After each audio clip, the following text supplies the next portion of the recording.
Global পয়েন্টের আন্তর্জাতিক সংবাদে আজকে আপনাকে স্বাগত জানাই। ইউক্রেনের চলমান সংকটকে ঘিরে প্রেসিডেন্ট ভলোদিমির জেলেনস্কির সাম্প্রতিক বক্তব্য আন্তর্জাতিক অঙ্গনে নতুন আলোচনা সৃষ্টি করেছে। বিশ্লেষকদের মতে বক্তব্যটিতে এমন কিছু ইঙ্গিত রয়েছে যা সামগ্রিক পরিস্থিতি ভবিষ্যৎ দিক নির্দেশনায় গুরুত্বপূর্ণ ভূমিকা রাখতে পারে। বিশেষ করে যুক্তরাষ্ট্র প্রভাবিত আলোচনা কাঠামো নিয়ে তিনি সরাসরি না বলেননি, বরং ভবিষ্যতের সব ধরনের সম্ভাবনায় খোলা রেখেছেন বলে মনে করছেন বিশ্লেষকরা। এই অস্পষ্ট অবস্থানকে অনেকেই সম্ভাব্য নীতিগত পরিবর্তনের পূর্বাভাস হিসেবে বিবেচনা করেছেন।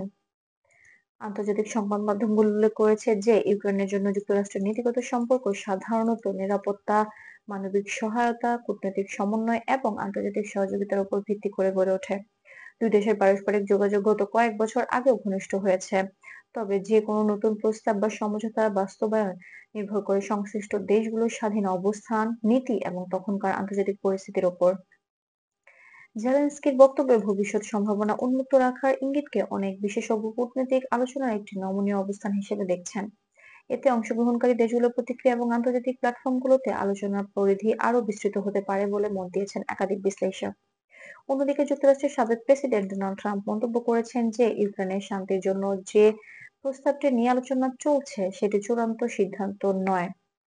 তার মতে পরিস্থিতির প্রকৃতি পরিবর্তিত হলে আলোচনার নতুন দরজা খুলে যেতে পারে, তবে আন্তর্জাতিক বিশ্লেষকরা মনে করেন যে যুক্তরাষ্ট্রের আনুষ্ঠানিক অবস্থান নির্ধারণ করে বর্তমান প্রশাসন এবং নীতিগত সিদ্ধান্ত বাস্তবায়নও তাদের মাধ্যমেই পরিচালিত হয়। বিশ্বব্যাপী কূটনৈতিক সংলাপ, মানবিক উদ্বেগ এবং আঞ্চলিক স্থিতিশীলতা এখনো আন্তর্জাতিক আলোচনার কেন্দ্রবিন্দুতে রয়েছে।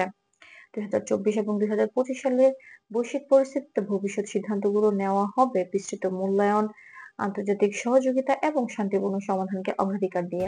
এটাই ছিল গ্লোবাল পয়েন্টের আন্তর্জাতিক আপডেট।